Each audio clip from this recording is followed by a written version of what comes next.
আসসালামু আলাইকুম এভরিওয়ান। অপরাধ গল্পের শেষ পার্ট। তো চলো বেশি কথা না কইয়া গল্প শুরু করা যাক। আমার বাবার চিৎকার শুনে আমার কলেজায় মুসুদ দিয়ে উঠলো। আমি এটা দেখে কিছু করতে যাব তার আগেই এসকে বলে উঠলো, আরে আরে মিরাজ চৌধুরী, হুদায় চিৎকার দিলা কেন? আমি তো তোমাকে কিছু করিনি। এসকের কথা শুনে বাবা চোখ খুলে দেখে সত্যি তো আমার তো কিছু হয়নি। আর এই কথা শুনে আমার কলেজায় যেন পানি আসলো। এসকে বলল, আরে তোমাকে কি করে মারতে পারি বিআই সাহেব? আমার মেয়ের একমাত্র হবু শ্বশুর, তোমাকে কি করে মারতে পারি বলো? কিন্তু এই রফিক চৌধুরীকে ছাড়বো না, তোকে মরতে হবে, তবে আমার মেয়ের বিয়ে খেয়ে। আর এই দিকে আমার আর সহ্য হচ্ছে না, ইচ্ছে করছে এখনই সবাইকে শেষ করে দিই। কিন্তু যখনই এসকে তার মেয়ের কথা বলল তখন ভাবলাম 14 গোষ্ঠী সবাইকে একসাথে ধরবো। আর আমি এইসব ভাবতে ভাবতে কেউ একজন বাইর থেকে ভিতরে আসতে আসতে বলল, সরি গাইস, আসতে একটু দেরি হয়ে গেল। জেরিন বলল, কি করব বাবা, এই দেখো কাজে আসতে চাইছিল না, তাই বাড়ি থেকে আনতে একটু দেরি হয়ে গিয়েছে। নিজাম বা এসকে বলল, ও আচ্ছা, তাহলে শুভ কাজে দেরি করতে নেই, তাড়াতাড়ি বিয়েটা সেরে ফেলি, অনেক রাত হয়েছে। জেরিন বলল, তুমি ঠিক বলছো, তার আগে আমার জানুর কাছে একটু যাই। এটা বলে জেরিন আমার কাছে এসে বলল, ইস আমার জানুটা ব্যথা পাইছো বুঝি, তোমাকে এরা অনেক মারছে তাই না? সমস্যা নাই, সব বিয়ের পর পুষিয়ে দিবনি। আমি বললাম, চি জেরিন, তোকে নিজের বন্ধু ভাবতে লজ্জা করছে, তুই এতটা নিস, আমি যদি আগে জানতাম তাহলে তোর সাথে কখনোই বন্ধুত্ব করতাম না। জেরিন বলল, ওরে আমার বাবুটার কি রাগ, বলছি বাবু তুমি আমাকে বন্ধু ভাবতে হবে না, বউ ভাবলেই হবে, বুঝতে পারলে? আমি বললাম, কিসের বউ? তোকে কেন আমি বউ বলতে যাব? আমার বউ আছে, বুঝতে পারছিস? জেরিন বলল, কিসের বউ মানে? এই তো এখনই তোমার সাথে আমার বিয়ে হবে, বুঝতে পারলে? আমি বললাম, তোকে আর বিয়ে? তুই ভাবলি কি করে আমি তোকে বিয়ে করব? আমার বউ আছে, আর সে হচ্ছে নীলা, তাকে ছাড়া আর বিয়ে করব না, মরে গেলেও না, বুঝতে পারলি? জেরিন বলল, আরে কুল বেবি, আমি জানি তুমি মরে গেলেও আমাকে বিয়ে করবা না, কিন্তু তোমার বদলে যদি অন্য কেউ মরতে যায় তখন কি করবা? আমি বললাম, মানে তুই কি বলতে চাচ্ছিস? জেরিন বলল, মানে খুব সোজা, তুই যদি আমাকে বিয়ে করতে রাজি না হোস তাহলে তোর দাদু, বাবা, শ্বশুর সবাই এখানে মারা যাবে। বয়েস, কাজ শুরু কর। জেরিনের কথা মতো কিছু লোক গিয়ে বাবা, দাদু আর আঙ্কেলের মাথায় বন্দুক ধরলো। আর এইদিকে মামুন, রহমান, নিজাম চেয়ারে বসে আমাদের কাণ্ড দেখছে আর হাসতেছে। নিজাম বলল, জামাইবাবু রাজি হয়ে যাও, তা না হলে একের পরিবর্তে 3, একটু ভেবে দেখো। এইদিকে বাবা বলতে লাগলো, রিফাত আমাদের যাই হয়ে যাক না কেন, তারপরেও এই মেয়েকে বিয়ে করবি না বলে দিলাম। রফিক সাহেব বলল, রিফাত যাই হয়ে যাক না কেন। জেরিন বলল, দেখ তোর কাছে বেশি সময় নেই, তোর জন্য এরা 3 জন মরবে তো মরবে, সাথে 3 জন আদমরা হয়ে বেঁচে থাকবে, আর তার জন্য দায়ী থাকবি তুই। তোর জন্য এমনটা হবে, কি হলো, কি করবি? হয়তো বিয়ে করবি, না হলে তোর সামনে তোর আপনজনের মৃত্যু। আমি বললাম, জেরিন আমাকে কিছুক্ষণ ভাবতে দে। জেরিন বলল, ওকে জানু, তুমি 5 মিনিট ভাবো, আমি তোমার জন্য খাবার নিয়ে আসি, মনে হচ্ছে তো কিছুই খাওনি সন্ধ্যা থেকে। এটা বলে জেরিন কোথায় যেন চলে গেল। আর আমি কিছুক্ষণ চারিদিকে ভালো করে তাকালাম আর কিছু একটা ভাবলাম। ভাবতে ভাবতে জেরিন খাবার নিয়ে চলে আসলো। জেরিন বলল, তা কি ভাবলে জানো? আমি বললাম, অনেক কিছু ভাবলাম। জেরিন বলল, তাহলে কি সিদ্ধান্ত নিলে? আমি বললাম, আমি সিদ্ধান্ত নিলাম যে তোদের কি করব, দিলে নাকি উপরে? জেরিন বলল, মানে কি? আমি জেরিনের কথাই কিছু না বলে মুচকে হাসি দিলাম। আমার এমন মুচকে হাসি দেখে নিজাম মানে এসকে দাঁড়িয়ে গেল, কারণ সে বুঝতে পারছে এখানে কিছু একটা হতে যাচ্ছে। নিজাম দাঁড়িয়ে চুপি চুপি পালিয়ে যেতে গেলে আমি বললাম, কি স্যার, মেয়েকে বিপদে রেখে পালিয়ে যাচ্ছেন কেন? জেরিন হেসে বলল, বিপদ? পাগল টাগল হয়ে গেলি নাকি? তুই এখন আমাদের আন্ডারে, বুঝতে পারছিস? আমি একটু হেসে বললাম, পাগল আমি না রে, পাগল তোরা। কে কার আন্ডারে দেখতে চাস তাই না? তাহলে দেখ জেরিন। এটা বলে শুট বলতে আমার বাবা, দাদু আর আঙ্কেলকে বন্দুক ধরা লোক 3 জন মাটিতে পড়ে গেল। এটা দেখে রহমান, মামুন, জেরিন অবাক হলেও নিজামুদ্দিন অবাক হলো না, কারণ তার ভালো করে জানা আছে এইগুলো আমি কিভাবে করছি। আর তখনই মামুন আমার মাথায় গুলি ধরলো। আমি বললাম, দেখ ভাই, তুই আমার গুরুজন, তাই বলছি মরতে না চাইলে আমার মাথা থেকে বন্দুক সরিয়ে ফেল। কিন্তু আমার কথা না শুনে বলতে লাগলো, কে মারবে দেখা যাবে। ওই কোন কুত্তার বাচ্চা লুকিয়ে লুকিয়ে মারতেছিস? দম থাকলে সামনে আয়, না হলে এই শালার মাথায় সব গুলি ভরে দিব। এটা বলতে দেরি, কিন্তু মামুনের মাথায় গুলি লাগতে দেরি হলো না। সাথে সাথে মামুন আঙ্কেল নিচে পড়ে গেল আর মাথা দিয়ে রক্ত বেরোতে লাগলো। আর এটা দেখে রহমান, নিজাম ভয় পেয়ে গেল, আর জেরিন তো ভয়ে তার বাবাকে গিয়ে জড়িয়ে ধরলো। আমি হেসে বললাম, কি জন্য ভাই শুধু শুধু মারতে গেলি? বুঝলাম না, এখন বুঝ মজা। এইদিকে তাদের ভাড়া করা গুন্ডারা বুঝতে পারছে না কোথা থেকে গুলি করছে, তাই সেখানে থাকা সব ছেলে এলোপাতাড়ি গুলি ছুটতে লাগলো। আর আমি এইদিকে হাসতে লাগলাম। আমার এমন হাসি দেখে রহমান ভয়ে প্লাস রেগে আগুন হয়ে চিৎকার দিয়ে বলল, আরে গাদার দল, বাইরে গুলি না করে ওই রিফাত শালার দিকে গুলি ছড়বেটা। এই শালা আমাদের বন্ধুকে মেরে দিছে। আর এই কথা শুনে সব ছেলেপিলে আমার দিকে ঘুরতে যাবে, তার আগেই বুলেট দিয়ে তাদের বুক ঝাঁচা করে দিল আমার লোকেরা।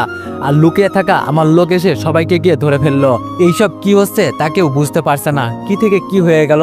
তখন আমি নিজামুদ্দিনকে উদ্দেশ্য করে বললাম, এত অবাক হয়ে লাভ নেই, আপনি জানতেন আমি কি জিনিস, তাও আমাকে নিজের মেয়ের জামাই করতে বাঁচিয়ে রাখছেন। এখন বাপ মেয়ে জেলে বসে ভাবিয়েন এইসব কেমনে হয়েছে।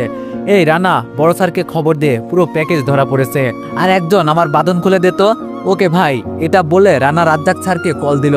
আর একজন আমাকে বাঁধন খুলে দিতেই আমি বাবা দাদুর কাছে দৌড়ে গিয়ে তাদের সবার বাঁধন খুলে দিয়ে বলতে লাগলাম, তোমরা ঠিক আছো তো, তোমাদের কিছু হয়নি তো?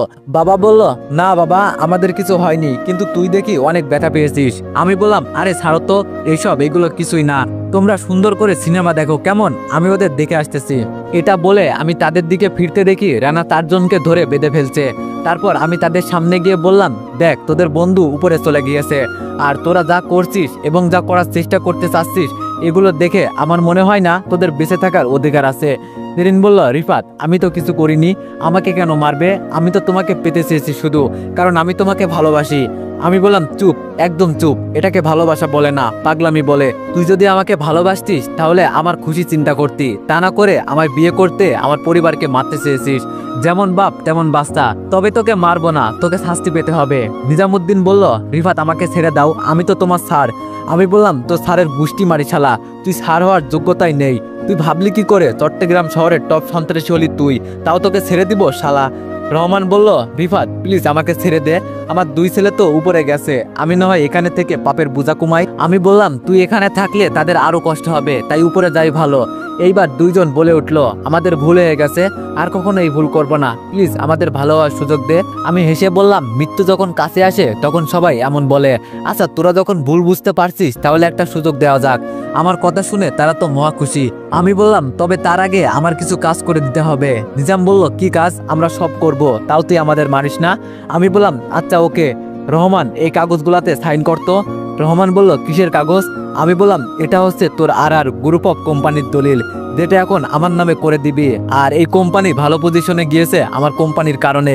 এই কোম্পানিতে যত টাকা ইনভেস্ট হয়েছে সব আমার কোম্পানির টাকা, তাই কোম্পানিও আমাদের বেশি কথা না বলে সাইন করে দে, বাঁচতে চাস তো। আমার কথা শেষ হতে রহমান সাইন করে দিল। আমি নিজামুদ্দিনকে বললাম, এই কাগজে তুই সাইন কর, যাই একটু আগে আমাদের কাছ থেকে নিয়েছিস। আমার কথা মতো নিজামুদ্দিন কাগজে সাইন করে দিল। আমি বললাম, গুড। এখন রহমান তুই বল, আমার বাপের মিথ্যা অপবাদ দিলি কেন? তারপর রহমান বলতে শুরু করলো, প্রথমত আমি, নিজাম, রফিক আর তোর আব্বু এরা বন্ধু, আমাদের আলাদা আলাদা বিজনেস আছে, কিন্তু তোদের কোম্পানি সবার আগে বড় হয়ে গিয়েছে, তাই মামুনকে তোদের কোম্পানিতে পাঠালাম যাতে তোদের কোম্পানি ডাউন হতে থাকে, কিন্তু তোর বাবার জন্য পারলাম না, তাই যে কোনো কিছু করে তোর বাবাকে সামনে থেকে সরিয়ে দিলাম। আমি বললাম, ভাই তোদের আর কিছু বলতে হবে না, এখন সময় হয়ে গেছে উপরে যাওয়ার। এটা বলে রহমানের মাথায় বন্দুক ধরলাম। রহমান বলল, দেখ রিফাত। আমি বললাম, চুপ, একটা কথাও বলবি না, তোকে বাঁচিয়ে রাখলে আমি জনগণের কাছে অপরাধী হয়ে যাব, যেটা আমি হতে চাই না। গুড বাই, ছেলেটার সাথে ভালো থাকিস। এটা বলে গুলি করে দিলাম, সাথে সাথে মন্ত্রী রহমান মরে গেল। তারপর রানাকে বললাম, রানা এই মেয়েকে এখান থেকে নিয়ে যা। রানা বলল, ওকে ভাই। তারপর আমার কথা শুনে রানা জেরিনকে নিয়ে চলে যেতে লাগলো। এইদিকে আমি এইবার ধরলাম নিজামুদ্দিনকে। কি স্যার, কি ভাবছেন? নিজাম বলল, ভাবছি তুই এইসব মার খাওয়ার আগেও করতে পারতি, কিন্তু এত কিছু পর করলি কেন? আমি একটু হেসে বললাম, আমার অবাক লাগে ভাবতে, তুই এত বড় মাফিয়া হলি কেমনে? আবার আর্মি অফিসার, বুঝতে পারলাম না কোন কোটা দিয়ে আর্মি অফিসার হলি রে ভাই? নিজাম বলল, টাকার কোটায়। আমি বললাম, হতে পারে, এটা তো বাংলাদেশ, সম্ভব। যাই হোক, তোর ভাবনাটা ক্লিয়ার করে দি। প্রথমত তুই যে এসকের লোক এটা আমার ধারণা ছিল, বাট এসকে হবে এটা জানি না। দ্বিতীয়ত আমি শুরু থেকে সব করতে পারতাম, কিন্তু তোকে ধরতে এবং তোর মুখ দেখার জন্য কিছু করিনি। সবশেষে 14 গোষ্ঠী আসার পর আমার কাজ শুরু করলাম। তাহলে এখন আমার কাজ শুরু করি কেমন? এটা বলে নিজামুদ্দিনের মাথায় বন্দুক ধরে যখনই গুলি করতে যাব তখনই জেরিন রানাকে ধাক্কা দিয়ে তার কোমরে থাকা গুলি বের করে আমাকে শুট করে দিল। সাথে সাথে আমি অনুভব করলাম আমার পেটে কেউ গুলি মারছে। আমি পেট ধরে নিজামুদ্দিনের মাথায় গুলি করে বসে পড়লাম, আর তার আগে একটা লোক জেরিনের 4-5টা গুলি করে দিল। জেরিন হেসে বলল, আমি তোকে ভালোবাসি, আর আমি যদি তোকে না পাই তাহলে কাউকে হতে দিব না, এখন মরেও শান্তি পাবো। এটা বলে ছটপট করতে করতে জ্ঞান হারালো। আর এইদিকে দাদু রফিক আঙ্কেল দৌড়ে আমার কাছে এসে আমাকে দাদু ধরে বলল, এই রানা তাড়াতাড়ি অ্যাম্বুলেন্স ডাক। আর আমি তো দাদুর দিকে তাকিয়ে একটা হাসি দিলাম, কারণ আমার কেন জানি মনে হচ্ছে আজ আমি গভীর ঘুমে তলিয়ে যাব, যেখান থেকে আমাকে আর তুলতে পারবে না কেউ। কারণ এক তো মাথায় প্রচুর ব্যথা করছে, আরেকে তো গুলি খেলাম। একবার চোখ বন্ধ করতে পরিবারের সবার মুখ ভেসে উঠলো। জানি না তাদের সাথে দেখা হবে কিনা। দাদু আজ আমি সফল, কারণ আমি দেশের জন্য লড়াই করে মরতেছি। দাদু বলল, এটা বলিস না, তুই আবার আমাদের মাঝে আসবি। তুই চোখ খোলা রাখ দাদু ভাই, আমরা আছি, তোর কিচ্ছু হবে না, আমরা আছি তো দাদু ভাই। দাদুর কথা শুনে মুচকে একটা হাসি দিয়ে বললাম, দাদু ভাই, বাবা, মা নেহালকে দেখে রাখিও কেমন, আমি ছাড়া তো তাদের কেউ ছিল না। রফিক আঙ্কেল কান্না করতে করতে বলছে, এমন কথা বলিও না বাবা, তোমার কিছু হবে না, দেখে নিও। আমি বললাম, আঙ্কেল নীলাকে সামলে রাখিয়েন, ওর যাতে কিছু না হয়, আর ওকে বলবেন আমার জন্য একদম কান্না না করে। তখনই আমার বাবা এসে বলতে লাগলো, তুই যদি এমন কথা আর বলিস তাহলে তোকে একদম মেরে ফেলবো। এটা শুনে আমি একটা মুচকি হাসি দিয়ে বললাম, তোমরা আমাকে ভুলিও না বাবা, দাদু, ভালো থেকো, আমার জন্য একদম কষ্ট পেও না। এটা বলে জ্ঞান হারালাম। আমি চোখ খোলাতে নিজেকে নিজের রুমে আবিষ্কার করলাম, তার মানে আমি মরিনি, বেঁচে আছি। তাহলে তখনই অনুভব করলাম আমার ডান হাত ভারী হয়ে আছে। তাই ডান হাতের দিকে তাকাতেই দেখি নীলা বসে আমার হাতে মাথা রেখে ঘুমিয়ে আছে। দেখলাম মেয়েটা শুকিয়ে গিয়েছে, মনে হয় ঠিকমতো খায় না, ঠিকমতো ঘুমায় না, চোখের নিচে কালো দাগ পড়ে গিয়েছে, আগের মতো চেহারায় উজ্জ্বল ভাবটা নেই। নীলার দিকে তাকিয়ে এইসব ভাবছি, তখনই দেখলাম নীলা নড়াচড়া করছে। তাই আমি ঘুমের ভান ধরলাম। এইদিকে নীলার ঘুম ভাঙতে আমার দিকে এক দৃষ্টিতে তাকিয়ে আছে আর বলছে, এই রিফাত, আর কত ঘুমাবা? এইবার তো ওঠো, আজ 3 দিন ধরে তোমার সাথে কথা বলতে পারছি না। আমি তো অবাক, আমি 3 দিন ধরে অজ্ঞান হয়েছিলাম। নীলা বলল, তুমি আমার উপর রাগ করে আছো ওই দিনের জন্য? যদি রাগ করো তাহলে সরি বাবু, তারপরও আমার সাথে কথা বলো। এই তুমি যদি আমার সাথে কথা না বলো তাহলে আমিও তোমার সাথে কথা বলবো না, বলে দিলাম। প্লিজ ওঠো, প্লিজ প্লিজ ওঠো না, আমি যে আর অপেক্ষা করতে পারছি না, বলে আমাকে জড়িয়ে ধরে কান্না করতে লাগলো। এইদিকে আমি নীলার কথা শুনে কি করব বুঝতে পারছি না। মেয়েটা আমাকে অনেক ভালোবাসে, আর কষ্ট দিলে হবে না, তাই আমি নীলাকে জড়িয়ে ধরলাম। এইদিকে নীলা জড়িয়ে ধরে কান্না করার সময় হঠাৎ অনুভব করলো তার পিছনে হাত দিয়ে জড়িয়ে ধরছে।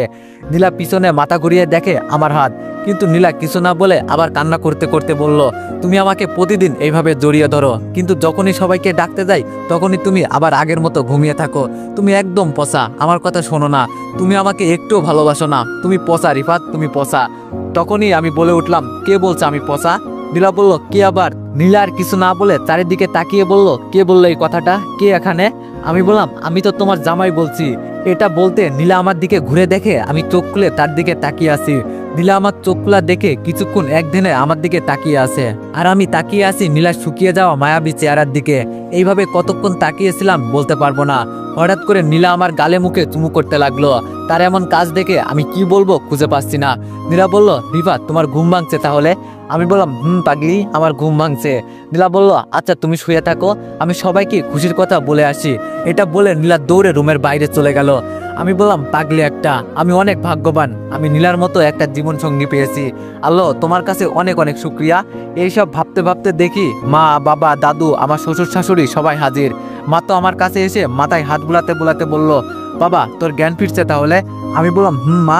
মা বলল, ডাক্তার বলছিল 4 দিনের মধ্যে যদি তোর জ্ঞান না ফিরে আসে তাহলে তুই কোমায় চলে যাবি। জানিস তোর জন্য আমরা কত কান্নাকাটি করছি, আল্লাহর কাছে সবসময় দোয়া করতাম তোকে যেন সুস্থ করে দেয়। আমি বললাম, দেখো, আল্লাহ আমাকে সুস্থ করে দিছে। মা বলল, আমি আর তোকে ওই চাকরি করতে দিব না। একবার ছেলেকে হারাতে বসছিলাম, আর না, আমাদের কি কম আছে যে তোকে ওই চাকরি করতে হবে? আমি বললাম, না, তারপরও দেশের জন্য কাজ করতে ভালো লাগে, নিজের মধ্যে এক অন্যরকম আত্মবিশ্বাস জাগে। মা বলল, তুই যেটাই বলিস না কেন, আমি তোকে আর ওই কাজ করতে দিব না। দাদু বলল, তুমি কেন? আমরা কেউকে আর ওই কাজ করতে দিব না। আমি বললাম, আচ্ছা ঠিক আছে, আমি আর করব না। এখন খুশি? মা বলল, খুশি। রফিক আঙ্কেল বলল, জানো বাবা, আমরা তো প্রায় ধরেই নিছি তুমি কোমায় চলে যাবা, কিন্তু নীলা, তার বিশ্বাস ছিল তোমার নাকি জ্ঞান ফিরবে। তখন আমার শাশুড়ি বলল, দেখো, আমার মেয়েটার দিকে তাকিয়ে দেখো, তোমার সেবা করে কিন্তু নিজে ঠিক মতো খায় না, সারাদিন তোমার রুমে বসে কান্না করতো। এটা শুনে নীলার দিকে তাকাতেই দেখি নীলা নিচের দিকে তাকিয়ে আছে। আমি বললাম, তা আমাকে হাসপাতাল থেকে কখন আনলে? বাবা বলল, কাল রাতে আনছি, কারণ ডাক্তার বলছে তুই পুরো সুস্থ, কিন্তু মাথায় চোট পাওয়ার কারণে কোমায় চলে যাওয়ার সম্ভাবনা ছিল। আর ডাক্তার তো বলে দিছে কাল রাতে তুই নাকি কোমায় চলে গেছিস। এটা শুনে নীলা ডাক্তারকে কত কিছু না বলল। আমি বললাম, ও তার জেরিন কি মারা গেছে নাকি বেঁচে আছে? এই কথা বলতে নীলা বলে উঠলো, ওই কুত্তা এখনো ভালো হসনি, তার আগে ওই ডাইনির খোঁজ নেওয়া শুরু করে দিয়েছিস। সে তোকে মারতে চেয়েছে গাধা, তারপরও কেন ওর প্রতি তোর এত টান? আমি বললাম, আরে তুমি এমন রাগ করছো কেন? আমি তো বলছি মারা গেছে নাকি বেঁচে আছে। নীলা বলল, তো বেঁচে থাকলে বুঝি বিয়ে করতে? তার আগে তুই এটা ভাবলি কি করে সে বেঁচে যাবে আর আমি তাকে বাঁচতে দিব? তার সাহস কত আমার কলিজাকে নাকি মেরে বেঁচে যাবে? এইদিকে নীলার এমন রাগীভাবে কথা বলা দেখে সবাই আস্তে করে চলে গেল। তখন আমি তার হাত ধরে টান দিয়ে নীলের কাছে নিয়ে আসলাম। আমি বললাম, বাহ বাহ, এত রাগ আমার বউয়ের? নীলা বলল, রাখবো না তো কি, তুমি খালি আমার সামনে ওই মেয়ের নাম কেন নাও বুঝি না। আমি বললাম, তোমাকে রাগাতে? আসলে তোমার রাগী মুখটা দেখতে আমার অনেক ভালো লাগে। নীলা বলল, এমন রাগাতে রাগাতে দেখবা একদিন হারিয়ে যাব, তখন কাকে রাগাবা? এই কথা শুনে নীলার মাথায় আলতো করে একটা থাপ্পড় দিয়ে বললাম, এই পাগলি, আমাকে রেখে কোথায় যাবি? আমাকে ছেড়ে যাওয়ার কথা ভাবলে ঠ্যাং ভেঙে রেখে দিব। নীলা বলল, ওমা তাই বুঝি? আমি বললাম, আচ্ছা, অনেক ক্ষুধা লাগছে, যাও তোমার আর আমার জন্য খাবার নিয়ে আসো, আমি ফ্রেশ হয়ে আসি, কেমন? নীলা বলল, উপস, আমি ভুলেই গেছি তোমার যে ক্ষুধা লাগছে। এটা বলে আমার উপর থেকে উঠতে গিয়ে উঠলো না। আমি বললাম, কি হলো, আবার যাচ্ছ না যে? নীলা বলল, যাবো ঠিক আছে, কিন্তু তার আগে আমার এতদিনের পাওনা বাকি আছে, সেইগুলো দাও। আমি বললাম, পাওনা মানে? নীলা বলল, পাওনা মানে এতদিন যে ইয়েগুলো দাওনি সেইগুলো আর কি। আমি বললাম, আরে সেইগুলো পরে, এখন যাও তো দেখি। নীলা বলল, আচ্ছা পরে কি একটা নিব সেটা দাও। আমি বললাম, না পরে। নীলা আর কিছু বলতে না দিয়ে তার আগে আমার ঠোঁট দখল করে নিল। হঠাৎ করে তখনই দরজার সামনে এসে নিয়াল বলে উঠলো, আমি কিছু দেখি নাই। এই কথা শুনে তাড়াতাড়ি করে নীলাকে ছেড়ে দিলাম আর নীলা দৌড়ে নিচে চলে গেল। আমি বললাম, ওই নেহালের বাচ্চা, তুই এখানে কি? নেহাল বলল, ওই সময় ওয়াশরুমে থাকার কারণে তোমাকে দেখতে আসতে পারিনি, কিন্তু এখন এসে আমি কিন্তু কিছু দেখিনি। আমি বললাম, হালা, ভিতরে ঢোকার আগে নক করবি না? নেহাল বলল, নিজের দরজা বন্ধ করবে না আর আমি আসলেই দোষ। আচ্ছা ছাড়ো এইসব, এখন কেমন আছো? আমি বললাম, ভালো, তুই কেমন আছিস? নেহাল বলল, এতদিন ভালো ছিলাম, কিন্তু মনে হয় আর ভালো থাকবো না। আমি বললাম, হারামজাদা, আবার কি অঘটন ঘটাইছিস? নেহাল বলল, না না, কিছু না। আমি বললাম, আচ্ছা তুই থাক, আমি ফ্রেশ হয়ে আসি। নেহাল বলল, আমি আর থেকে কি করব, আমিও যাই। এটা বলে নেহাল চলে গেল আর আমি ফ্রেশ হতে গেলাম। জামা খুলতে দেখি পেটে এখনো ব্যান্ডেজ লাগানো। দেরিনকে আমি কত ভালো বন্ধু মনে করতাম, আর সে আমার সাথে এমন করলো। আফসোস লাগে মেয়েটার জন্য। বাপ তো গেল গেল, মেয়েকেও নিয়ে গেল।